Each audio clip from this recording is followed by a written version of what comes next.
Hello. Settle in comfortably, wrap yourself up warmly, and let the gentle whisper of stories carry you into a deep, peaceful sleep. From the sun-baked plains of the Serengeti to the icy reaches of the last ice age, an unsettling question lingers across millennia. When did humans first go to war? Was it a sudden invention, a desperate act of survival, or a primal instinct woven deep into our very fabric? To answer this, we must journey back, not to battlefields scarred by modern weaponry, but to the earliest flickers of conflict in our ancestors' lives, long before the structured violence we recognize as war. For much of human history, the notion of sustained, organized warfare was absent. Our early hominid ancestors, like Australopithecus afarensis, around 3.2 million years ago in Hadar, Ethiopia, were primarily concerned with individual survival against predators and the elements. Their toolkits were rudimentary, their social structures likely fluid.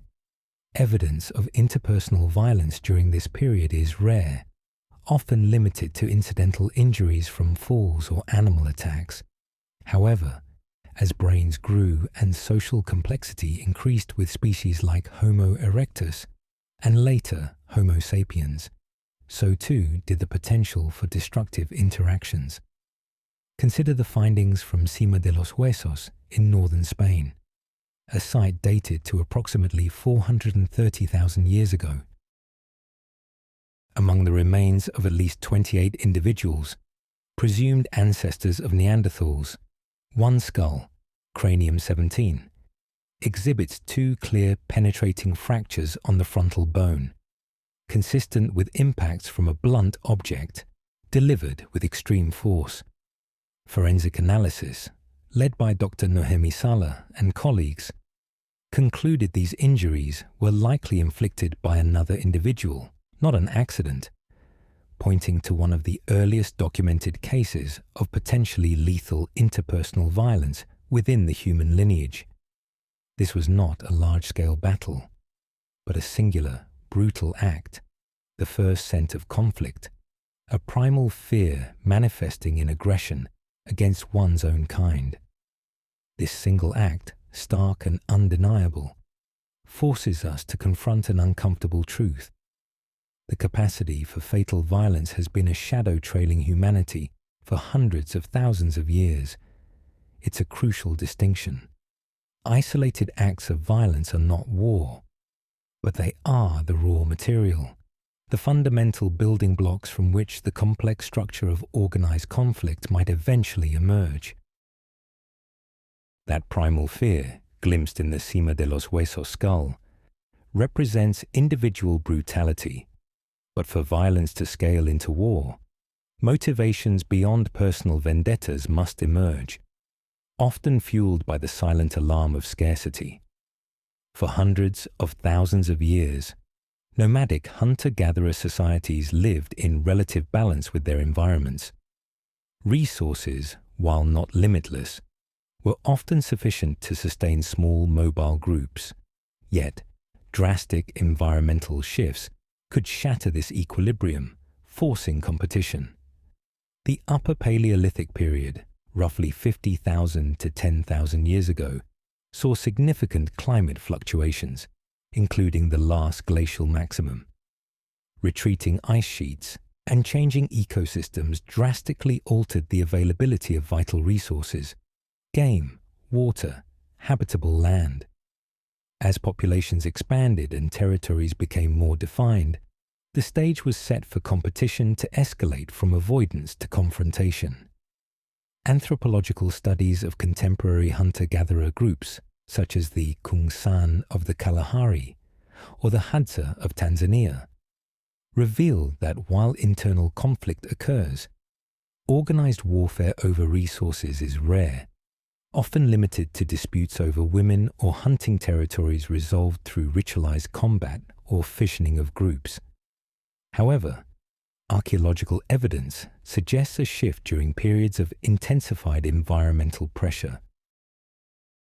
Sites like Jebel Sahaba in Sudan, dated to approximately 13,000 to 14,000 years ago, offer a chilling glimpse into early group violence. This cemetery contains the remains of 61 individuals, nearly half of whom show clear signs of violent death, including embedded stone projectile points and cut marks from sharp tools. The scale and nature of these injuries suggest not individual skirmishes, but repeated, potentially systematic attacks. This wasn't merely murder. It was an engagement where multiple individuals were targeted and weaponry was deployed with lethal intent. The context of Jebel Sahaba is critical. It lies along the Nile, a crucial resource corridor during a period of significant environmental instability. As populations congregated near dwindling water sources and fertile land, the incentive to defend territories, or to seize them, dramatically increased. This provides a compelling argument for scarcity as a primary driver for the escalation of violence from solitary acts to communal strife. The silent alarm of environmental stress, echoing across millennia, began to lay the seeds for organized aggression, transforming the primal fear of individual harm into the collective dread of group extermination. It was a terrifying realization for increasingly complex societies. What is mine, another can take, and what we need, we must defend. The silent alarm of scarcity, as seen at Jebel Sahaba, pushed communities toward devastating clashes. Yet, for these violent encounters to morph into something recognizable as war, a level of organization, planning, and collective intent had to emerge. How and when did our ancestors cross that threshold from reactive skirmishes to proactive, coordinated aggression? The answer might lie in the echoes still resonating from the depths of ancient caves, suggesting the birth of strategy and the first tactical strikes. During the late Paleolithic and Mesolithic periods, approximately 20,000 to 8,000 years ago, significant innovations in technology and social structure paved the way for more complex forms of conflict. The development of specialized hunting tools, such as the atlatl, a spear thrower that dramatically increased projectile velocity and range, and the bow and arrow revolutionized both hunting efficacy and the lethality of human-on-human combat. These advancements provided the means for groups to inflict serious harm from a distance, reducing the personal risk of engaging an enemy face-to-face. Archaeological sites like the Grotta dei Cervi, Cave of the Deer, in Italy, though not a battleground itself, offers insights into the cognitive advancements of this era. Its intricate wall paintings, dated to around 8,000 years ago, depict narratives and complex social structures, suggesting a capability for abstract thought and strategic planning. While not depicting war directly, the organized composition and detailed portrayals hint at a society capable of complex coordination, a prerequisite for organized conflict. Further evidence, albeit indirect, comes from the systematic exploitation of resources and establishment of seasonal campsites, indicating a growing territorial awareness. As populations became more sedentary, even if only seasonally, the value of specific resource-rich locations increased. This heightened place attachment, coupled with advanced weaponry, could transform a dispute over roaming rights into a deliberate raid to seize or defend territory. The first strike may not have been a grand battle of thousands, but a carefully planned ambush, a pre-dawn raid on a rival group's camp, executed with new tools and a nascent sense of collective purpose. This shift from spontaneous defense to calculated offense marks a critical development, hinting at the strategic thinking that underpins all warfare, even in its most nascent forms. The echoes in these early human settlements and artistic expressions whisper of minds capable of envisioning not just survival, but dominance. The capacity for strategic thought, hinted at by cave art and seasonal camps, demanded more than just rudimentary tools. For early human communities, innovation in weaponry was not merely about advanced hunting. It was about gaining a decisive advantage, whether for defense or aggression. The sheer necessity born from competition, alongside increasing mastery over materials, gave weight to the stone, transforming it from a simple implement into a formidable instrument of dominance and destruction. The Mesolithic period, roughly 10,000 to 5,000 BCE, is a critical juncture. As documented by archaeologists like Dr. Stephen Mithen, this era witnessed a significant diversification and refinement of lithic technology. Microliths, tiny, expertly flaked stone tools, were hafted onto wooden shafts to create formidable composite weapons, barbed spears, arrows, and even sickles. Imagine a nomadic hunter-gatherer, previously relying on a thrown spear, now wielding a bow capable of delivering precise, lethal force from a distance of over 100 meters. This technological leap dramatically altered the dynamics of both hunting and intergroup conflict. The invention of the atlatl, or spear thrower, in the Upper Paleolithic represented an exponential increase in projectile velocity and range. Further refinement with the bow and arrow allowed for even greater distance and accuracy. These were not just hunting tools. They were sophisticated weapon systems. Anthropological studies of contemporary traditional societies, such as the Bushmen of the Kalahari, demonstrate the sheer skill and devastating effectiveness of such weaponry in practiced hands. A poisoned arrow, even a small flint tip, could fell large game or incapacitate a human target swiftly and silently. Evidence of defensive structures also emerges in this period. While not elaborate fortresses, certain Mesolithic sites show rudimentary palisades or strategic positioning on elevated ground, suggesting an awareness of potential threats and a conscious effort to protect communities. For example, archaeological discoveries in northern Europe reveal fortified settlements, sometimes with ditches and earthworks dating back to this era, indicating a collective investment in defense. This signifies a profound shift. Communities were not merely reacting to violence, but actively preparing for it. The weight of the stone, now precisely shaped and purposefully delivered, became both a testament to human ingenuity and a grim indicator of necessity, the necessity to innovate, to defend, and to dominate in an increasingly competitive world, where the stakes were nothing less than survival. With sophisticated weaponry and a growing need for collective defense, the stage was set for a more overt expression of human aggression, the territorial imperative. While individual acts of violence have always existed, and scarcity drove skirmishes, the transition to organized warfare demanded a deeper, communal motivation.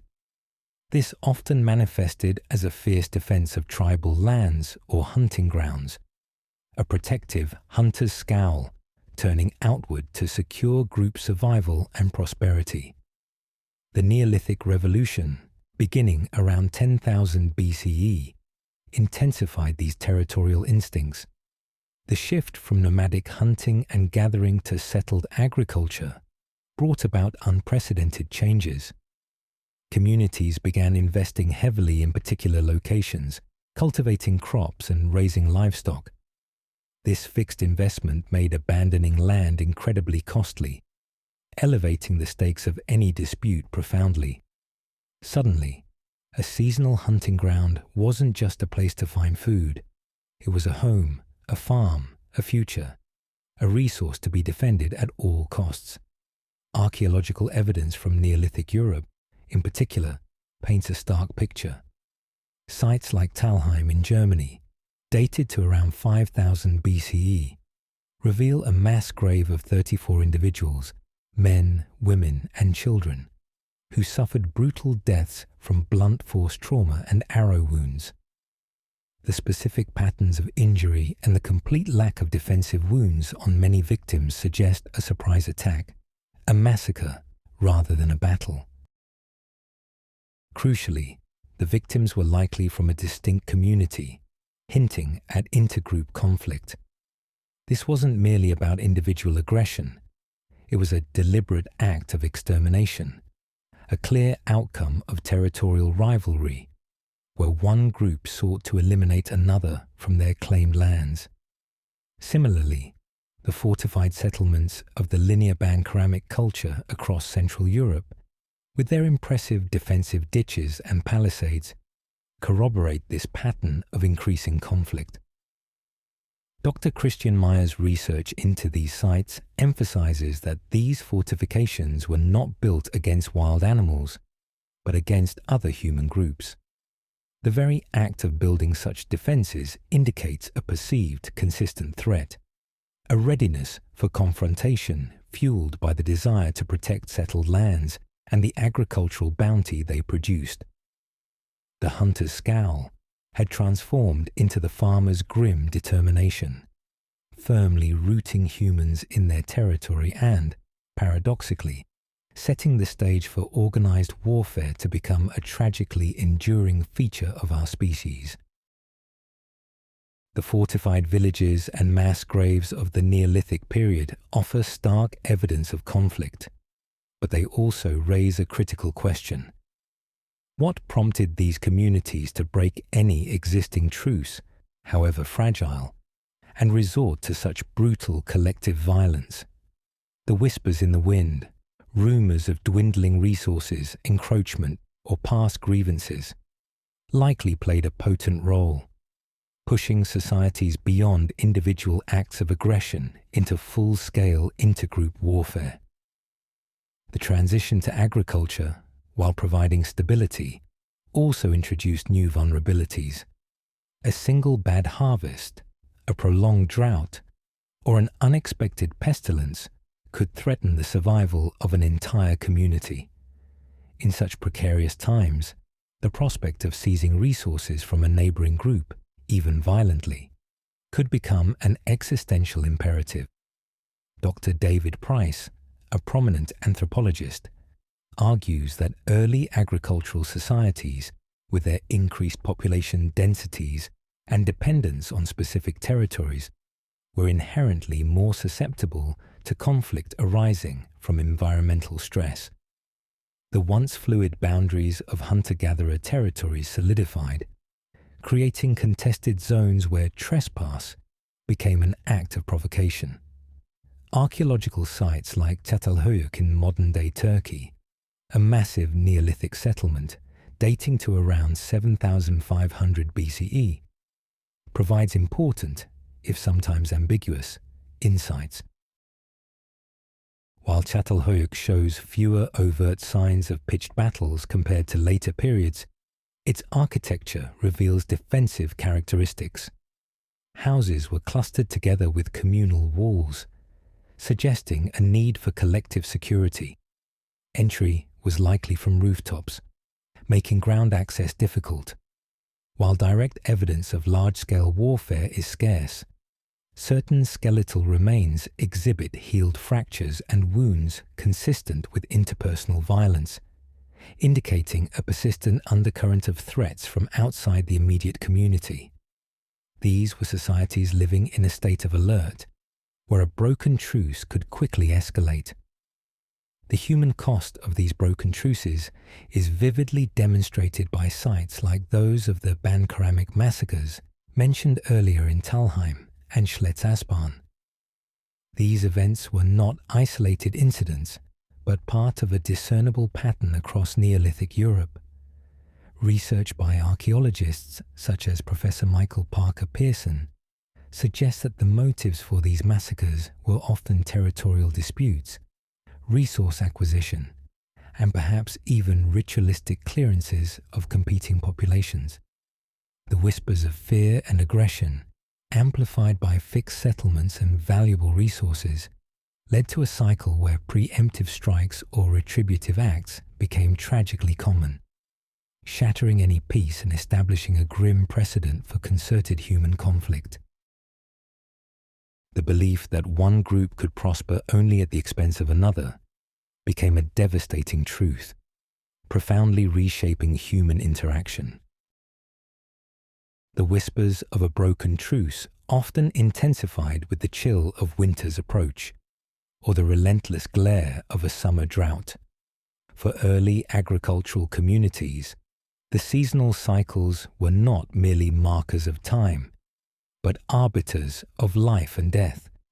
The hunter's scowl of territorial defense transformed into a desperate fight for survival when hunger's cold embrace tightened its grip, exacerbating rivalries and fueling the brutal calculus of war. The very foundation of Neolithic existence, agriculture, brought both boom and bust.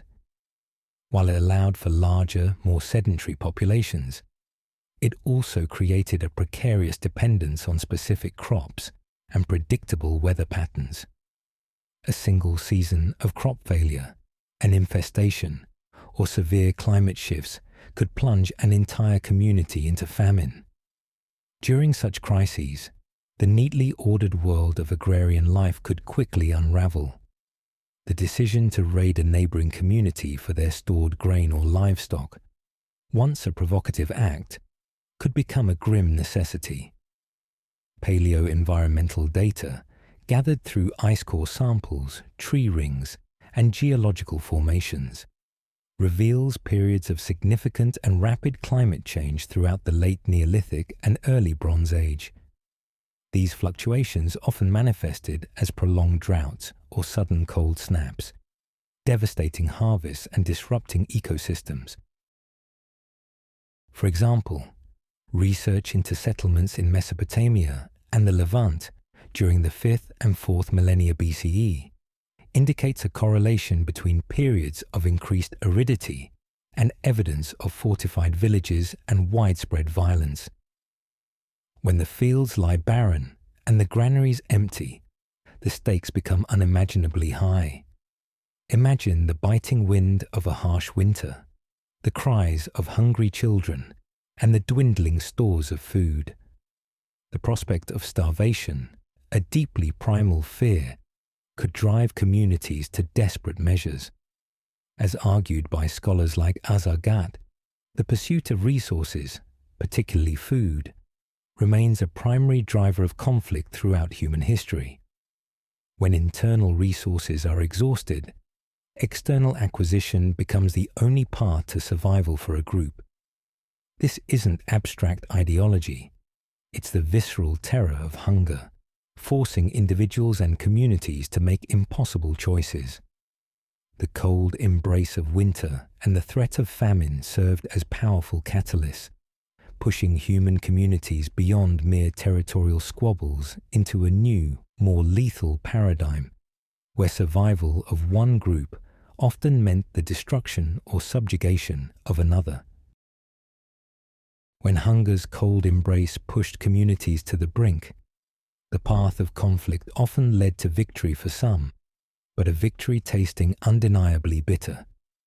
These were not battles for glory or conquest in a modern sense, but brutally pragmatic resource wars, where the spoils were tangible and immediate, stored grains, fertile land, or vital water sources. The objective was survival, and the means, tragically, became organized violence. The emergence of metalworking, specifically the Bronze Age, starting around 3300 BCE, represents a pivotal technological shift. While initially used for tools, metals like copper and then bronze quickly found their way into weaponry, creating objects that were superior to stone in durability, sharpness, and destructive power. Bronze swords, spears, and shields transformed the battlefield, making pitched battles more decisive and lethal. The investment in these new technologies requiring specialized skills and access to scarce resources like tin and copper, further underscored the economic stakes of conflict. Controlling trade routes and mining regions became a valuable prize worth fighting for.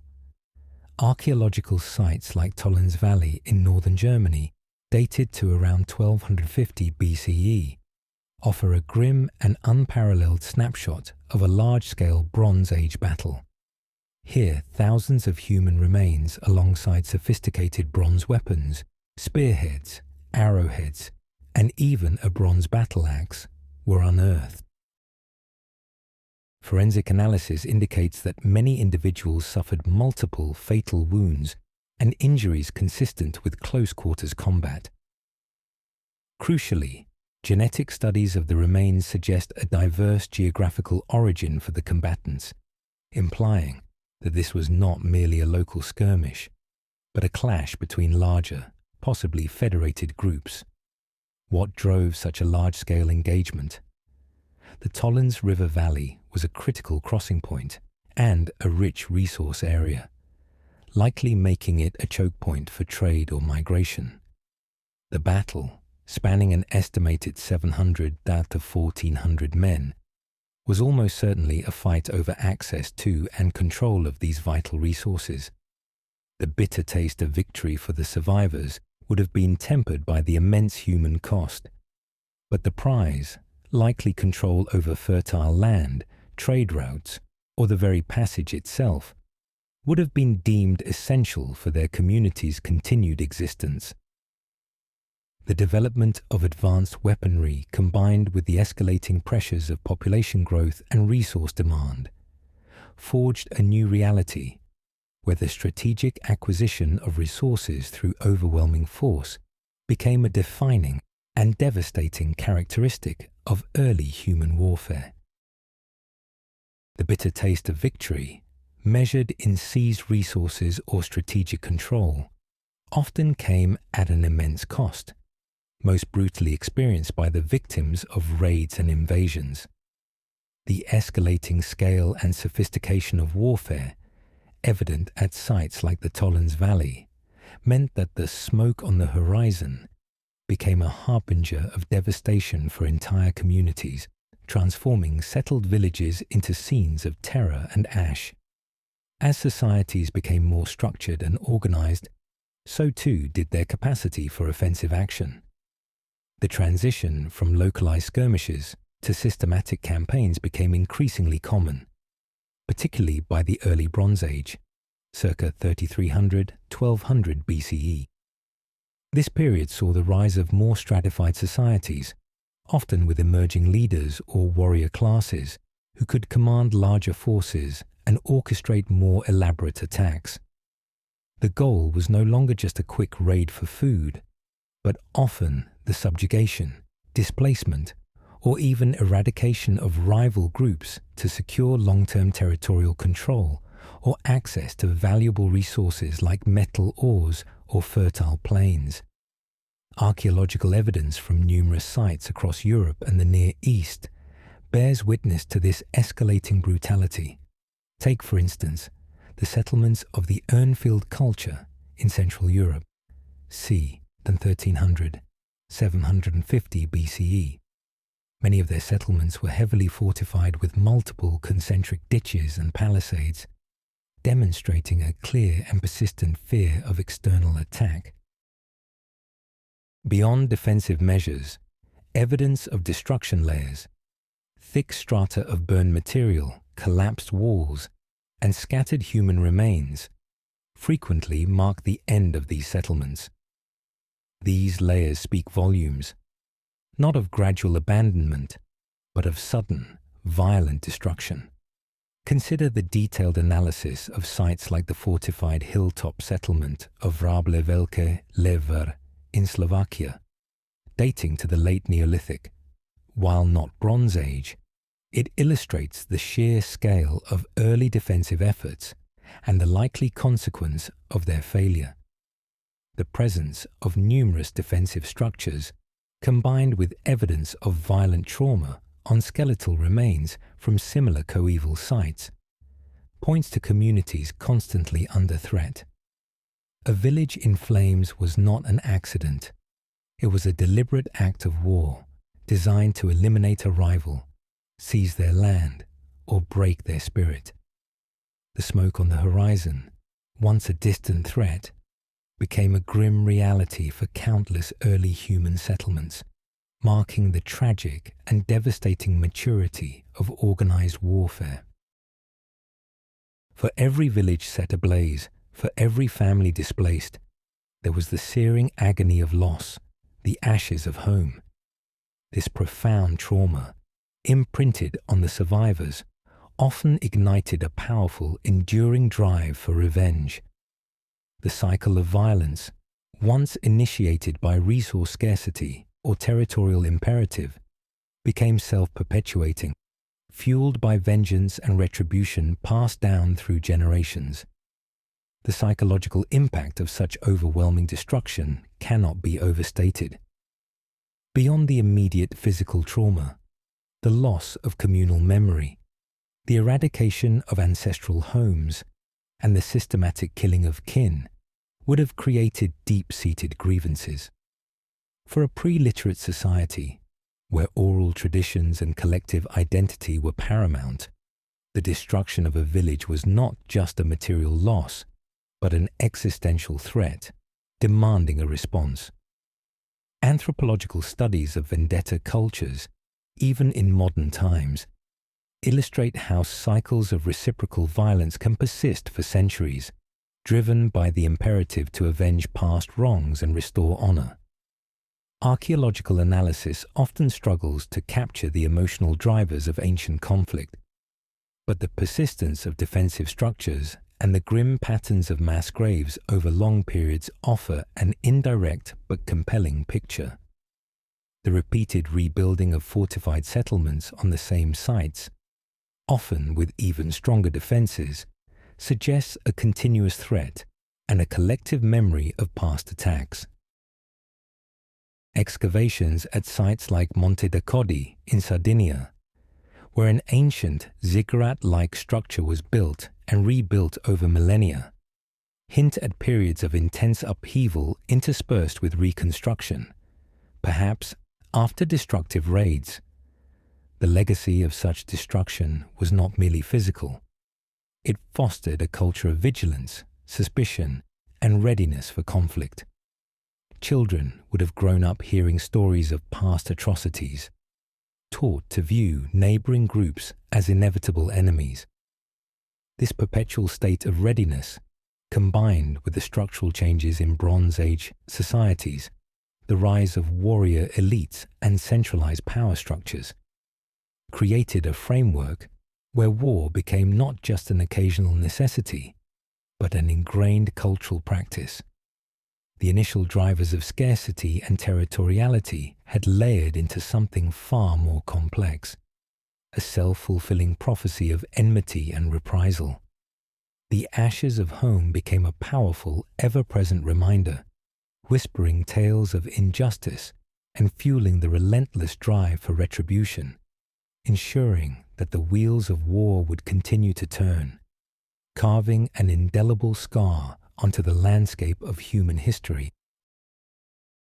Beyond the immediate shock of a burning village and the bitter taste of revenge, the ultimate motivation for early humans to engage in the brutal calculus of war frequently distilled down to the most fundamental instinct, protecting the next generation. The cry of the child, echoing through the ages, served as a powerful, non-negotiable imperative, driving communities to defend their future at any cost, even total war. Societies, particularly after the Neolithic Revolution, had invested immensely in their progeny. Agriculture allowed for larger families, and more children meant more labor for the fields, a stronger clan, and continuity for the community. The systematic massacre of women and children, tragically evident at sites like Talheim, was not always collateral damage. It could be a deliberate strategy to cripple a rival group's ability to regenerate. Thus, The defense of women and children moved beyond individual acts of heroism to become a collective military objective. Evidence of child burials within fortifications or rapid abandonment of settlements in the face of imminent threat speaks volumes about the priority placed on protecting the young. While direct archaeological evidence of children participating in warfare is rare and debated for these early periods, their presence as targets and as the future inheritors of the land and culture made their protection paramount. Dr. Katharina Rebay-Salisbury's work on social structure in early farming communities highlights the central role of family units and their continuity, making the security of children a primary societal concern. In societies where survival was often a precarious balance, the loss of children due to violence or famine was catastrophic.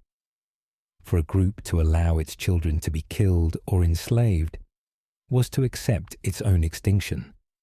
This primal drive fostered an ethos of communal defense, where every able-bodied individual contributed to the security of the settlement. Defensive structures became not just barriers against external foes, but literal walls erected around the future. The training of young men in combat, the development of sophisticated weaponry, and the forging of powerful alliances were all, in essence, acts of safeguarding the young. The raw, guttural cry of a child in danger wasn't just a sound. It was an ancestral call to arms, a potent reminder that the deepest reason for engaging in the horrors of war was often the profound, inescapable duty to ensure the survival and prosperity of those yet to inherit the earth. While the cry of the child galvanized communities, it was often the matriarch's resolve, the deep-seated determination of the women who sustained daily life and nurtured the young, that ensured survival in the face of relentless onslaught. Their resilience, resourcefulness, and collective action were as crucial to enduring warfare as any warrior's prowess. In early agricultural societies, the roles were often delineated, but intrinsically collaborative. Men might have been the primary hunters and warriors, but women were the cultivators, gatherers, food processors, child rearers, and often the keepers of traditional knowledge. They managed the domestic economy, developed sustainable agricultural practices, and ensured the continuity of the lineage. When conflict erupted, their contributions transitioned from sustaining life in peacetime to actively ensuring the group's survival amidst chaos. Archaeological evidence, particularly from areas undergoing intense conflict, suggests that women played vital, albeit often unacknowledged, roles in defense. While direct participation in skirmishes might have been less common, their labor was essential for supporting warriors, maintaining the fortresses, and safeguarding the community's future. Research from sites such as the fortified settlements of the Cucuteni Tripilia culture, c. 5200–3500 BCE, in Eastern Europe, which were periodically burned and rebuilt, implies community-wide efforts in defense and recovery. The construction of massive, often concentric, defensive walls and ditches would have required the collective effort of all members, including women and older children, whose organized labor provided the foundational resilience. Furthermore, in extreme cases of invasion and massacre, the matriarchs often became the last line of defense, or were instrumental in preserving cultural memory and ensuring the survival of the remaining population. While specific evidence of individual heroic acts is rare, the genetic and cultural continuity observed in archaeological records after periods of intense violence implicitly speaks to the enduring strength and adaptability of the women who survived. They were the ones who rebuilt homes, restarted cultivation, and passed down the stories and skills necessary for the community to endure and eventually thrive once more. The matriarch's resolve was not merely about fighting. It was about outlasting, about the stubborn, unwavering will to see their kin, culture, and way of life persevere against all odds, confirming that survival, in its broadest sense, was a triumph achieved through collective fortitude, where the deep-rooted strength of women was indispensable. As human societies grappled with the increasing complexity and brutality of warfare, the logical and practical needs of defense and offense intertwined with the spiritual and psychological. The cry of the child and the matriarch's resolve reinforced the need to fight, but it was the deep, resonant drumbeat of ancestors that prepared warriors for the unimaginable. These rituals instilled courage, forged identity, and sought divine favor, transforming conflict from mere skirmish into a sacred communal endeavor. Archaeological evidence, interpreted through ethnographic parallels, suggests the increasing importance of ritual and symbolism in preparing for and executing warfare from the Neolithic period onwards. The creation of weapons themselves took on ritualistic significance. Beyond their practical function, elaborately crafted daggers, axes, and swords from the Bronze Age often carried symbolic weight, decorated with motifs that might represent lineage, deities, or martial prowess. Such items were not merely tools of death, but potentially cherished heirlooms, imbued with protective or empowering properties. Funerary practices also offer insights.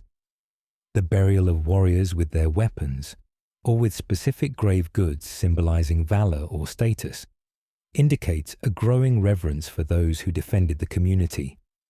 In some cultures, trophy-taking, such as headhunting, was not just about intimidation, but also about ritualistic appropriation of an enemy's spiritual power. These practices, while gruesome, served to reinforce group cohesion and bolster morale before conflict. Consider the role of communal gatherings, dances, and chants. While direct archaeological evidence is scarce for pre-literate societies, the universal nature of such preparatory rituals among historical and contemporary indigenous warrior cultures suggests their ancient roots. These ceremonies served multifaceted purposes. They unified the group, instilled a shared sense of purpose, aroused aggressive impulses, and sought blessings from ancestral spirits or deities for strength and victory. The rhythmic drumbeats, the chanting, the shared focus, all work to bind individuals into a collective fighting force, suppressing individual fear and fostering a powerful sense of group identity essential for coordinated combat. The drumbeat of ancestors thus became a potent psychological weapon, preparing the human spirit for the horrors of battle and ensuring that the legacies of courage and sacrifice would echo through generations, perpetuating the cycle of preparation and conflict. Following the unifying rhythms of ancestral drumbeats, warriors marched towards battle not just as individuals, but as members of a collective, their identities inextricably linked to their community's fate. Beyond survival or resource acquisition, the crucible of conflict forged a new sense of self, transforming the wounds inflicted by the enemy into sacred scars, emblems of courage and belonging. Identity, forged in battle, became an integral part of the communal fabric. This transformation was critical as societies grew larger and more complex during the Bronze and early Iron Ages. The concept of us versus them became deeply ingrained, moving beyond tribal distinctions to nascent ethnic or proto-national identities. War served as a powerful mechanism for solidifying internal cohesion, often through the shared experience of extreme adversity. The common fight against an external enemy would suppress internal divisions and reinforce a collective sense of purpose and kinship. Archaeological findings offer poignant glimpses into this process. the deliberate burial of esteemed warriors with their weapons, or the placement of grave goods reflecting their military prowess, speaks to societies that valued martial achievement. For instance, the richly furnished princely burials of the Hallstatt culture, circa 800–450 BCE, in Central Europe, often include elaborate swords, helmets, and even chariots, signifying not just wealth, but a societal recognition of warrior status and leadership. These individuals, through their actions in battle, had carved out a distinct identity within their community. Moreover, the physical scars of battle themselves became marks of honor. Heel injuries, particularly those clearly sustained in combat, would have been visible testaments to an individual's bravery and experience. While we cannot retrieve the direct narratives of status from the ancient past, ethnographic studies of many traditional warrior societies around the world consistently show that participation in warfare, particularly with valor, elevates an individual's standing. It shapes perceptions of gender roles, establishing ideals of masculinity and courage. The sacred scar wasn't just a physical mark, it was a societal stamp, signifying the warrior's contribution to the defense, honor, and perpetuation of their people. This profound connection between group identity and the crucible of conflict ensured that warfare, even with its devastating costs, became a powerful, albeit tragic force in shaping human societies for millennia to come. As war became ingrained in human societies, fostering a distinct warrior identity and solidifying group cohesion, it also introduced a darker, more insidious element, the sting of betrayal. Trust, a fundamental cornerstone of any society, became a fragile commodity, fractured by calculated deception and opportunistic prevarication. The evolving nature of warfare meant that not all battles were fought openly. Some were won through treachery, leaving deep, lasting wounds of suspicion. Early forms of strategic communication, alliances, and diplomacy were likely present even in Neolithic societies, as evidenced by trade networks and shared cultural practices. However, as the stakes of warfare escalated, encompassing not just survival, but also conquest and resource control, the incentive to exploit these connections for military advantage grew. A peace treaty, a shared banquet, or an exchange of gifts might camouflage a hidden agenda, turning a former ally into a sudden, devastating foe.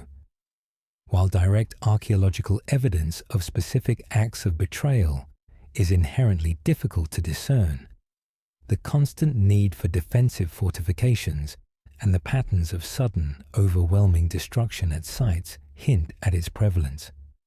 The smoke on the horizon, often signaling a village in flames, might have sometimes followed a period of apparent calm or even alliance. The mass graves like Talheim, where entire communities were massacred, could be interpreted not just as acts of aggression, but potentially as the brutal outcome of a successful ambush that exploited trust or a failure to anticipate an assault. Anthropological studies of conflicts in pre-state societies frequently highlight the role of deception and treachery. Surprise attacks, often targeting a sleeping encampment or a community engaged in peaceful activities, demonstrate a tactical cunning that relies on exploiting an enemy's sense of security. Trust, once broken, is exceedingly difficult to rebuild, and the memory of betrayal can fuel generations of animosity. The introduction of such calculated deception not only made warfare more unpredictable and devastating, but also instilled a profound and lasting suspicion between rival groups. This fracturing of trust, born from the strategic necessities of war, created a legacy of distrust that continues to resonate, reminding us that the human capacity for sophisticated social interaction can be harnessed for both profound cooperation and profound deceit. The fracturing of trust, born from the strategic necessities of war, led inevitably to the pervasive shadow of deceit, particularly in the realm of intergroup relations. As societies grew in complexity and the scale of conflict expanded, alliances, once potentially strong bonds of mutual support, became delicate instruments of strategy, always vulnerable to sudden, devastating rupture. The breaking of these alliances was not merely a change in diplomatic posture. It was often a calculated act of betrayal designed to gain a decisive advantage. By the Bronze Age, extensive trade networks, shared cultural practices, and evidence of regional power blocks suggest that alliances and diplomatic ties were common. The need for access to scarce resources, such as copper and tin for bronze production, or the collective defense against a larger threat, would have necessitated cooperation between distinct communities. Yet, these agreements, vital as they were often utilitarian and inherently fragile. The promise of greater spoils, the fear of an ascendant ally, or the opportunity for a swift, decisive strike could tempt a leader to break a pact. While direct written records of such treachery are rare from these early periods, archaeological patterns offer suggestive clues. The sudden disappearance or violent destruction of a powerful cultural entity, especially one previously integrated into a wider network, often raises questions about internal strife or external betrayal. Consider the collapse of many Bronze Age civilizations around 1200 BCE, a period often termed the Bronze Age collapse. While multifaceted, this era saw widespread conflict and the systemic breakdown of established trade and political systems. The ensuing chaos likely involved numerous instances of former allies turning against each other, seizing territory or resources amidst the turmoil. The long-term consequences of such betrayals are profound. Each broken alliance, each unfulfilled pact, added layers to the existing collective memory of suspicion and resentment, making future cooperation more difficult. It perpetuated a worldview where self-interest often trumped collective security, pushing communities into a perpetual state of vigilance and mistrust.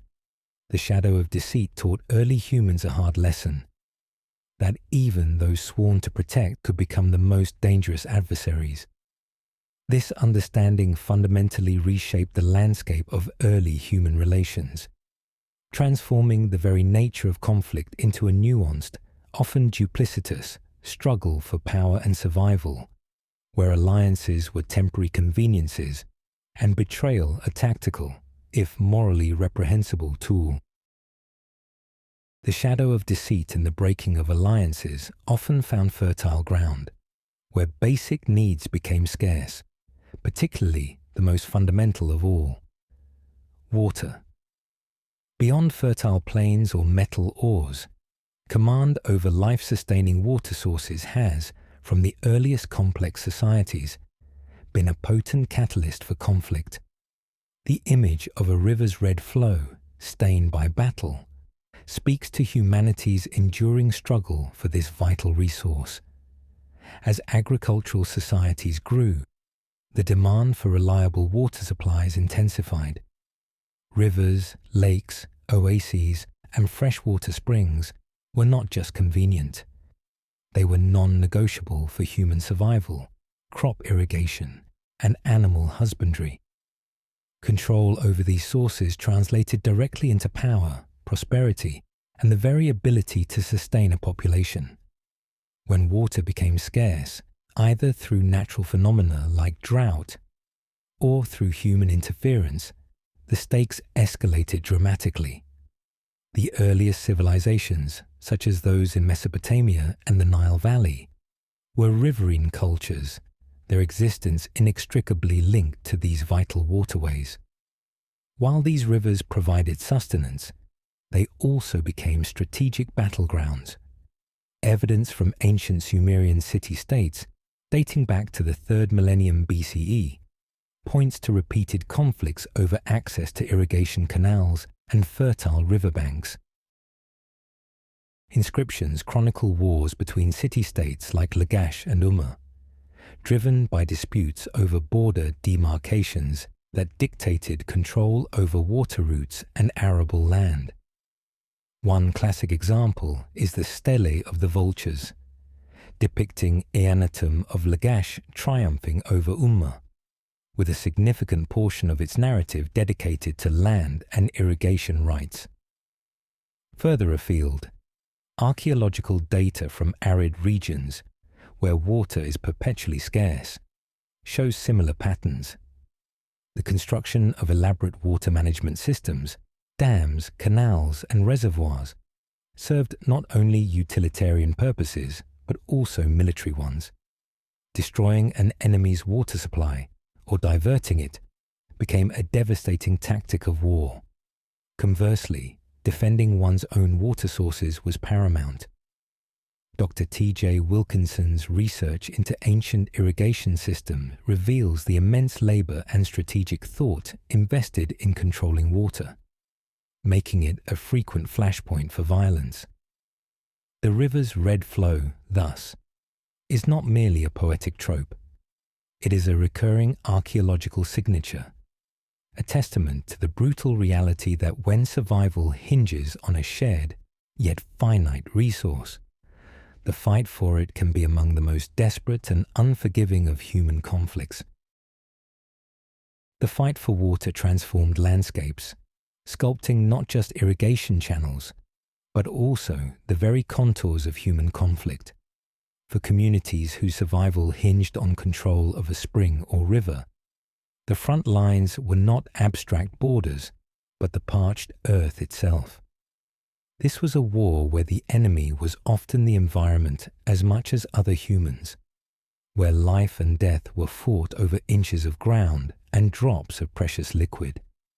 In arid and semi-arid regions, the strategic importance of water sources created a distinct type of warfare. Settlements were typically clustered around reliable water points, making them prime targets during periods of conflict. The control of a mountain pass leading to a vital oasis or the choke point on a river could determine the fate of entire populations. Military campaigns in such environments were not just about troop movements and clashes. They were often protracted sieges, ambushes at watering holes, and desperate pushes to gain or deny access to hydration.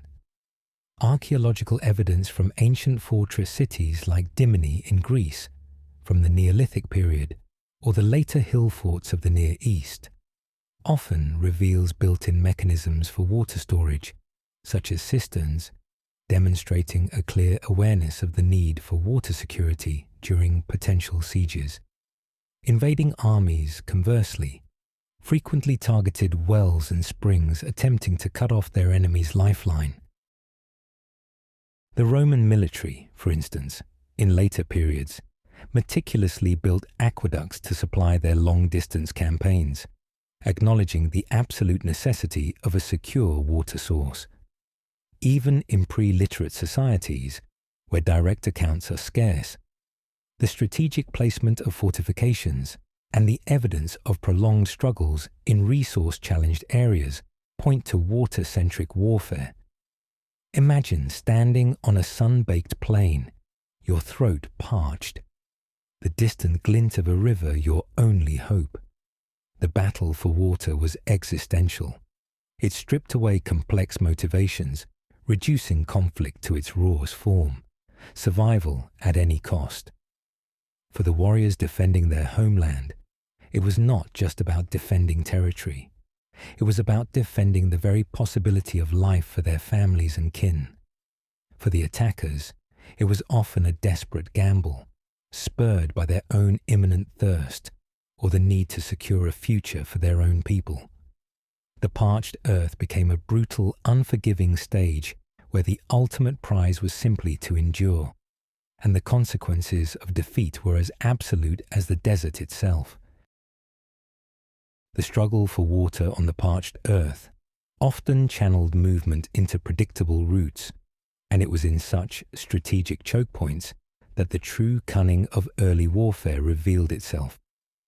The mountain pass, a natural bottleneck, offered the perfect stage for a chilling ambush, transforming geography into a lethal trap and demonstrating a growing sophistication in military tactics beyond sheer force. As societies evolved, so did their reliance on trade and communication routes. Passes through mountain ranges, narrow forest trails, or river crossings were not just arteries of commerce, but also vulnerable points of passage. Controlling these areas offered immense strategic benefits. Taxing goods, monitoring movements, or most brutally, intercepting and destroying rival groups. The ability to plan and execute an ambush in these locations speaks to a developed understanding of terrain, logistics, and coordinated action. Archaeological sites like the Tollens Valley, which we've explored previously, while not strictly a mountain pass, exemplifies a large-scale ambush at a geographical bottleneck, a river crossing. The remains of hundreds of individuals, many with evidence of multiple wounds from projectiles and close-quarters combat, alongside their discarded weapons and equipment, indicate a sudden, overwhelming attack on a large traveling group. The sheer number of casualties and the organized nature of the assault suggest a pre-planned coordinated military operation designed to annihilate or repel a significant force. This wasn't a spontaneous skirmish, but a sophisticated tactical engagement. Further, the presence of hill forts and fortified settlements strategically placed to overlook ancient routes, often from periods spanning the late Neolithic through the Iron Age, shows a conscious effort to control or defend these critical arteries. These structures served not only as defensive refuges, but also as watchtowers, allowing inhabitants to monitor passage and prepare for incursions, or to launch their own. Research by Dr. Barry Cunliffe on European hill forts emphasizes their role in asserting territorial dominance and controlling movement through strategic landscapes. The chilling ambush in a mountain pass represents a significant leap in military thought. It moved beyond reactive defense or brute force assault to proactive strategic planning, utilizing the environment itself as a weapon.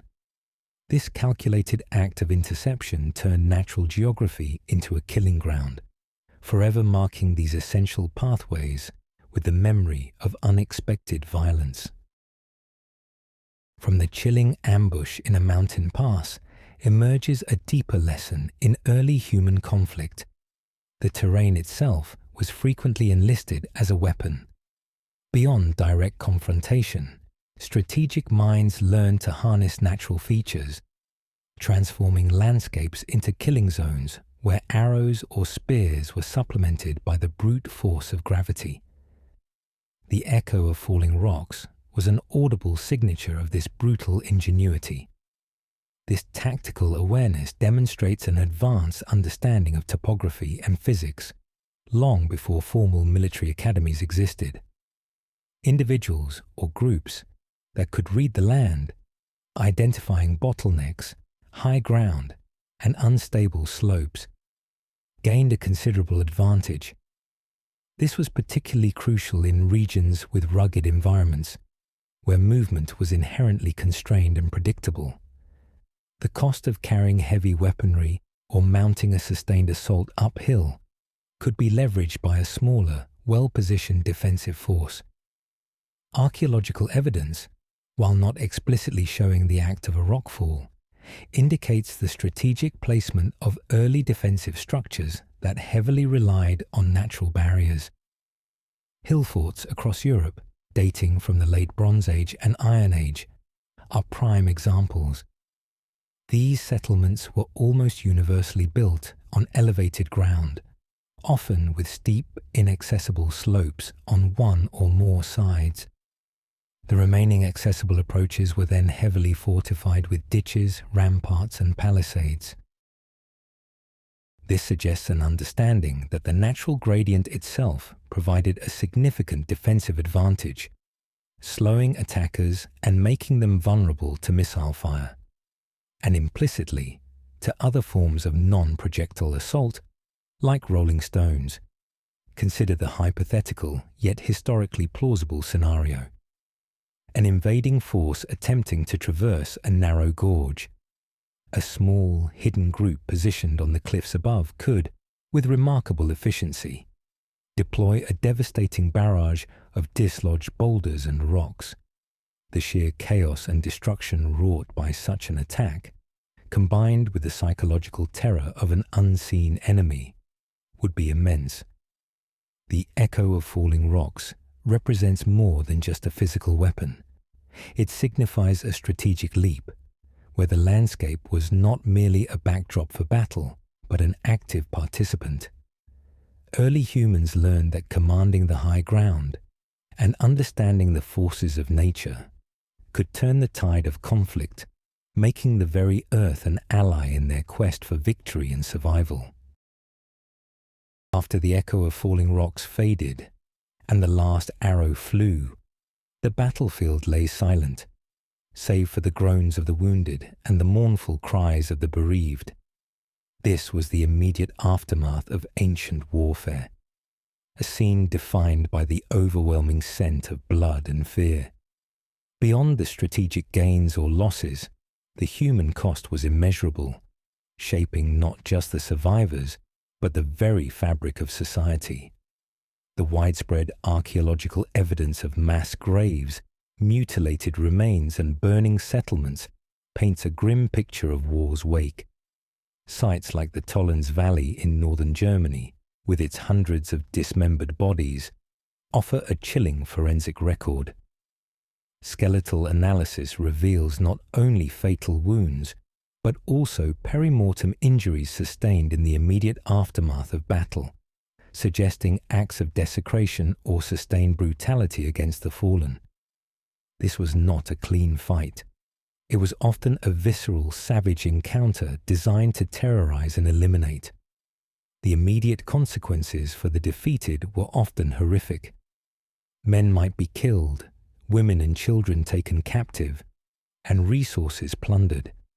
The deliberate destruction of villages, as seen in the destruction layers at numerous Neolithic and Bronze Age sites, speaks to a strategy of total war, making the land uninhabitable for the vanquished and sowing terror in their remaining population. The psychological trauma on the survivors would have been profound: grief, fear, displacement, and a corrosive sense of vulnerability. This shared experience of suffering often fueled the desire for revenge, perpetuating cycles of violence across generations. For the victors, the aftermath was a complex mix of relief, grim satisfaction, and the arduous task of securing their gains. The collection of spoils, disposal of the dead, and the reintegration of surviving captives, if any, all required immediate attention. But even for them, the experience of inflicting such violence would have left indelible marks. Warfare, even in its earliest forms, was never just a theoretical exercise. It was a brutal confrontation with mortality, a crucible that tested the limits of human endurance, and an event that left an enduring residue of trauma and fear, profoundly altering the trajectory of human communities. The scent of blood and fear was not confined to the battlefield. It permeated the air of nascent civilizations, a constant reminder of humanity's capacity for both resilience and destruction. In the wake of overwhelming conflict, after the scent of blood had begun to dissipate, there settled a new, heavy quiet, the silence of the vanquished. This deep, profound silence is the echo of communities erased, cultures assimilated, and ways of life irrevocably lost. It represents the ultimate cost of conquest, a historical erasure that fundamentally reshaped the trajectory of human development. For archaeologists, discerning the fate of the vanquished can be challenging, as the victors often write the only surviving narratives, if any.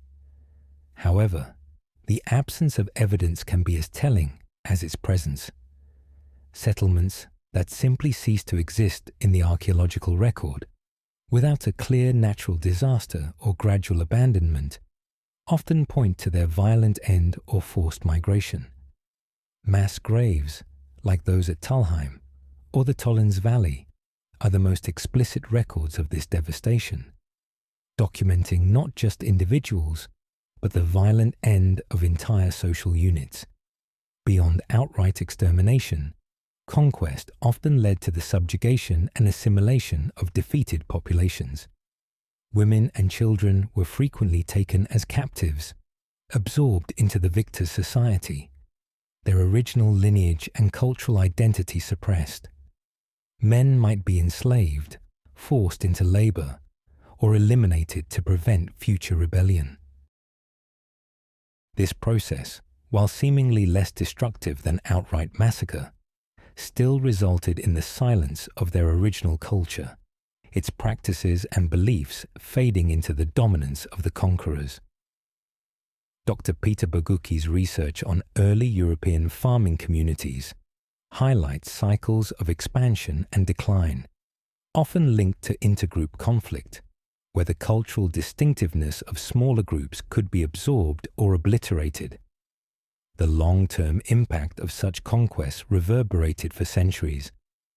It led to genetic mixing, the spread of technologies, including military ones, and the formation of larger, more complex political entities. The subjugation of one group by another laid the groundwork for hierarchies, leading to the emergence of ruling elites and the stratification of society.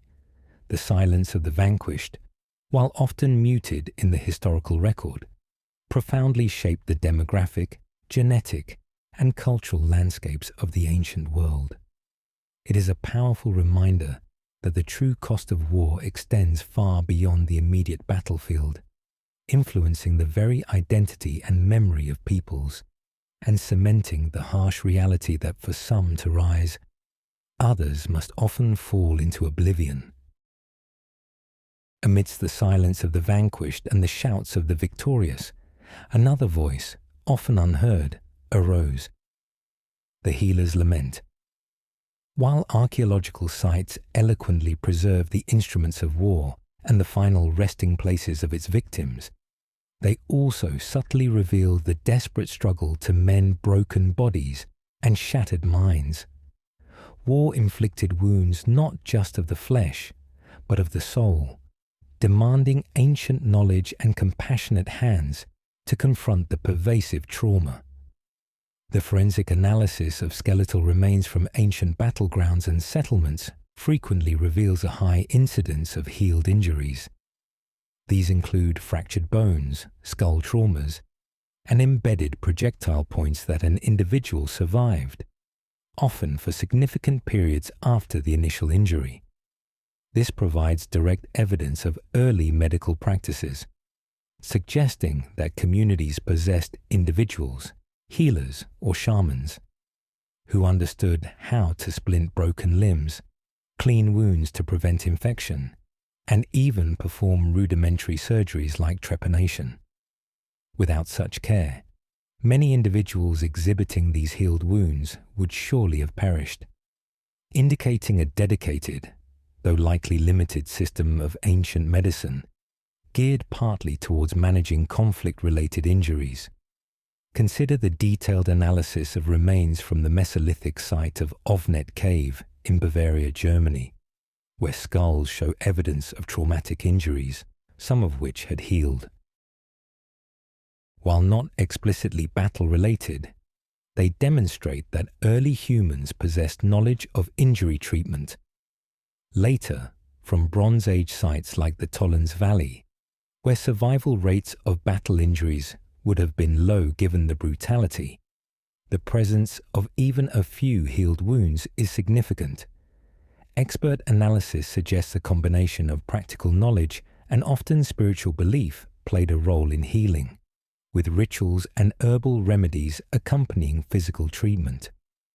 The healer's lament also extends to the less visible injuries, the psychological scars of witnessing and participating in extreme violence. While direct archaeological evidence for ancient post-traumatic stress disorder, PTSD, is almost impossible to obtain, ethnographic studies of pre-industrial societies demonstrate the profound psychological toll of warfare. Visions, nightmares, changes in mood or behavior. These would have been recognized and potentially addressed through communal rituals, storytelling, or spiritual guidance. The healer, therefore, was not only a mender of bones, but also a guardian of communal well-being, striving to restore balance to individuals and the collective after the cataclysm of war. This constant effort to repair, to soothe, and to integrate trauma into the fabric of life forms an essential, often overlooked chapter in the deep history of human conflict. From the immediate aftermath of battle, the wounds, both seen and unseen, had a profound, often enduring impact, extending far beyond the individual and their direct experiences. These were the scars we carry, etched not just onto bodies, but into the collective memory and even the genetic code of succeeding generations. The trauma of early warfare, whether from violence inflicted or endured, became a powerful, invisible force shaping societies for millennia. The concept of intergenerational trauma, while more commonly discussed in post-industrial contexts, holds relevance for ancient societies. Communities that survived repeated massacres, displacements, or subjugation would have inevitably transmitted their experiences through stories, rituals, and child-rearing practices.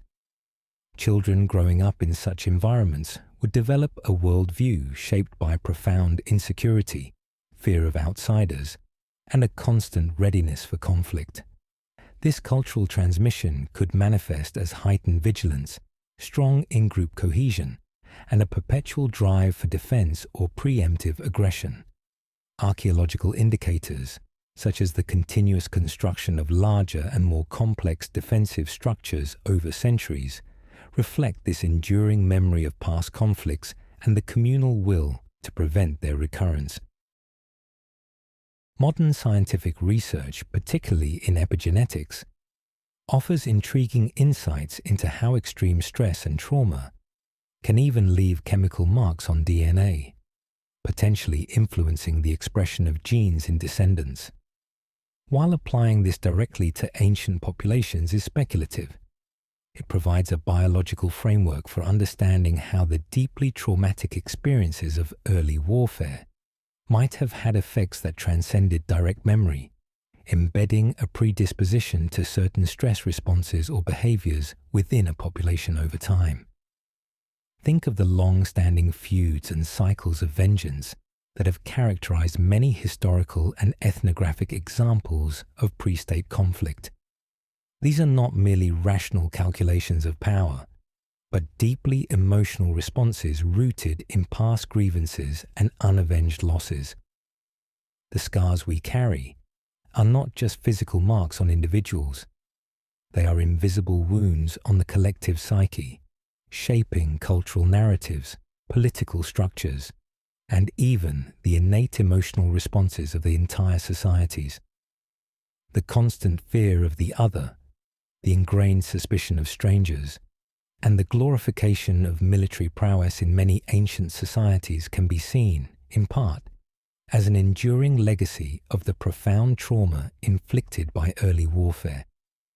These deep, persistent wounds remind us that the origins of war are not just about when it began, but how it continues to shape who we are as a species. The scars carried by generations, both physical and psychological, were not merely burdens. they also served as powerful, albeit painful, lessons. In communities where literacy was non-existent or rare, the elders' warning, a narrative passed down through oral tradition, became the primary medium for transmitting knowledge gleaned from past conflicts. These were not just cautionary tales. They were strategic guides, etched into memory, ensuring that the hard-won lessons from the last war were never forgotten. Oral tradition, often dismissed in the modern academic world, was the bedrock of knowledge transfer in pre-literate societies. Far from simplistic storytelling, these narratives were complex repositories of cultural memory, social norms, and practical information, including military tactics and diplomatic strategies forged in the fire of past conflicts. The elders, those who had survived multiple wars, witnessed betrayals and understood the nuances of alliances, became vital living libraries. Their warnings, steeped in personal experience and ancestral wisdom, shaped community preparedness and decision-making. Archaeological evidence, interpreted through ethnographic accounts, indicates the deep reverence accorded to elders and their knowledge. The repeated rebuilding of fortifications along vulnerable routes, the consistent placement of watchtowers, and the development of specific weapon types all speak to a long-term institutional memory of threats and successful defenses. For instance, the recurring patterns of defensive architecture in regions with a history of conflict, such as the numerous hill forts in Iron Age Europe, demonstrate a collective understanding of past strategies. Dr. Ian Armitt's work on European hill forts explores how continuity in defensive responses over long periods suggests a transmission of knowledge regarding threat assessment and fortification techniques. The content of these elders' warnings would have been stark and pragmatic. They would likely include accounts of specific ambushes, the dangers of certain terrain, the treachery of particular neighboring groups, or the effectiveness of certain defensive tactics. These stories would not merely recount battles, but impart wisdom on preventing them, preparing for them, and surviving them. The narratives serve to reinforce collective identity, highlight shared values, and justify ongoing vigilance and military readiness. This ancestral drumbeat, often echoing tales of survival and sacrifice, ensured that the brutal lessons of the last war were internalized, becoming an indelible part of a community's identity and a continuous warning against future complacency. The elders' warning, resonant with the memories of past conflicts, served not only as a defense mechanism, but also, paradoxically, as a perpetuating force. Its very existence meant that the cycle of violence, once initiated, became a burden passed down from generation to generation, ensuring that the origins of humanity's warfare would continue to manifest in new forms. This intergenerational transmission of conflict manifests in several ways. Firstly, the imperative for revenge, a potent driver of early warfare, often carried across decades or even centuries. A community destroyed, a sacred site desecrated, or a kinship group massacred would create a collective grievance that demanded redress. Oral histories would recount these injustices, turning victims into remembered heroes and aggressors into eternal enemies. This enshrined vendetta, as studied in various anthropological contexts, guarantees that conflict is not a singular event, but a continuous socio-historical process. Secondly, the practical education in warfare was a fundamental aspect of child rearing in many early societies. Boys, and sometimes girls, were trained from a young age in the use of weapons, tactical maneuvers, and the discipline required for combat. This was not merely recreational, it was vocational. The existence of practice weapons in archaeological finds, or the presence of specific training areas within fortified settlements suggests a systematic approach to military education. Such training instilled a warrior ethos, not just as a means of defense, but as a valued social role. Dr. Lawrence Keeley, in War Before Civilization, argues that the high casualty rates and pervasive nature of warfare in pre-state societies indicate that military readiness was a constant and vital aspect of life. Thirdly, the development of sophisticated weapons and defensive capabilities created an arms race, where each innovation by one group necessitated a counter-innovation by another. The introduction of the sword, then the shield, then improved armor, reflects this back-and-forth escalation.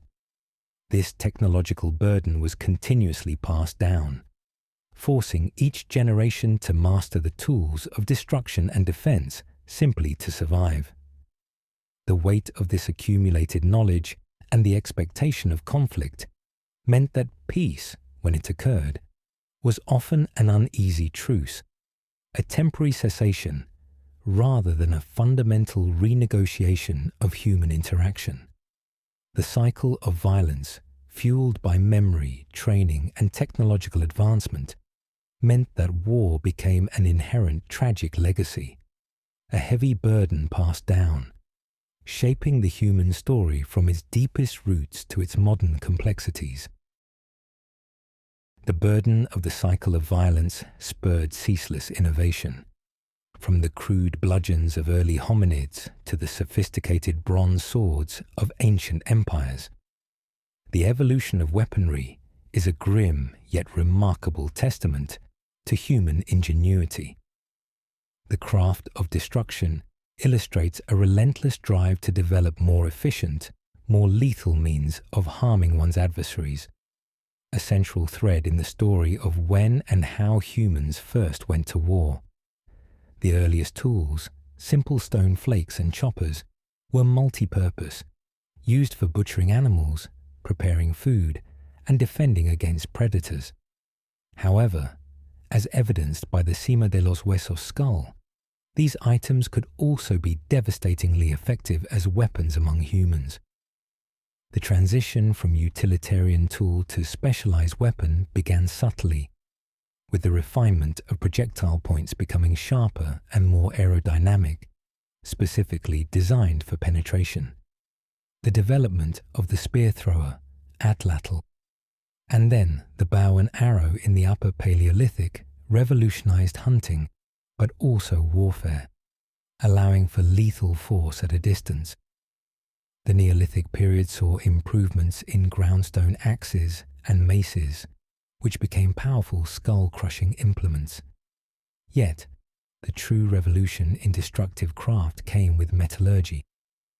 The Copper Age, beginning around 5000 BCE in some regions, introduced the first metal axes and daggers, offering superior strength and edge retention over stone. This was rapidly surpassed by the Bronze Age, starting around 3300 BCE, a period defined by the widespread adoption of bronze, an alloy of copper and tin, for tools and, critically, weapons. Bronze swords, daggers, helmets, and shields, found in rich archaeological contexts like European princely burials or the battlefields of the Tollens Valley, represent a quantum leap. These weapons were durable, could be cast into complex shapes, and provided a formidable advantage in combat, fundamentally changing the nature of close-quarters fighting. The scarcity of copper and tin for bronze production further integrated warfare with economics, driving competition for resources and trade routes. The sophistication of these weapons demanded specialized craftsmen, laying the groundwork for a dedicated armaments industry. The craft of destruction, therefore, was not merely about technological advancement. It was a complex interplay of resource acquisition, skilled labor, and an unyielding demand for ever more potent tools of war. Each new weapon, each refined technique, propelled the human capacity for organized conflict to new and more terrifying heights, embedding the evolution of destructive craft as a core element of human development. Among the many lethal innovations in the craft of destruction, none perhaps altered the human experience of warfare as profoundly as the bow and arrow. The archer's aim introduced a new dimension to conflict, precision at a distance and, crucially, a degree of impersonal killing. This technological leap allowed for inflictions of violence without the visceral, face-to-face brutality of a club or spear, fundamentally altering the psychology and tactics of early battles. The bow and arrow, originating in the late Paleolithic period, with evidence dating back over 60,000 years in some regions like Africa and Asia, and around 12,000 years ago in Europe, quickly became a dominant weapon system. Its advantages were manifold: increased range, speed, and accuracy compared to thrown spears. A skilled archer could deliver lethal force from a safe distance, reducing their personal risk while maximizing the impact on the enemy. This allowed for new tactical formations and strategies, enabling groups to engage adversaries who might otherwise be difficult to approach, such as those entrenched in fortifications or dense terrain. Archaeological sites like the Tollens Valley battlefield provide compelling evidence of the bow and arrow's devastating effectiveness. Numerous arrowheads, many embedded in the skeletal remains of the combatants, attest to their widespread use and lethal impact in a large-scale Bronze Age engagement. The types of injuries, often penetrating vital organs or causing rapid incapacitation, highlight the weapon's precision. Specialist archers would have been trained from a young age, developing the strength and coordination necessary to wield these weapons effectively, underscoring the growing specialization within early military forces. The impersonal nature of archery introduced a psychological shift. While direct hand-to-hand combat involved a primal, immediate confrontation with the enemy, the archer targeted a distant, often indistinguishable figure.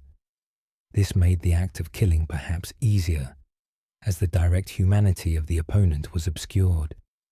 It transitioned violence from a deeply personal act of aggression to a more strategic, almost detached execution of force. The archer's aim, therefore, marks a pivotal moment in the evolution of warfare.